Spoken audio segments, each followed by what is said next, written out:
As you can see here, this is pretty much the home screen of the application, and all you have to do is just tap on the connection button here, and at the top you can pretty much go ahead and tap on the globe icon, which can then select your servers that you want to use. I do recommend you selecting the lowest MS server because you have a better speed. So as you can see here, a lot of servers you have available to choose from. As you can see here, just select the lowest one, or if not, you can just connect the VPN. So I'm just going to tap on the connection option here. We'll ask for connection request. Let's tap on OK, and it will start connecting in no time. As you can see here, it's pretty much start connecting.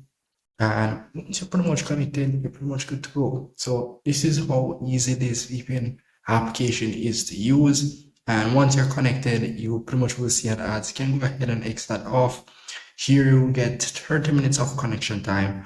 Unlike the others, you don't get that much connection time. You only get like 3 minutes, but this one you do get 30 minutes, and you'll be able to add 20 minutes connection time for completely free. And as well, you do get 30 minutes connection time to add again, and you do have to watch an ads to add that 30 minutes of connection.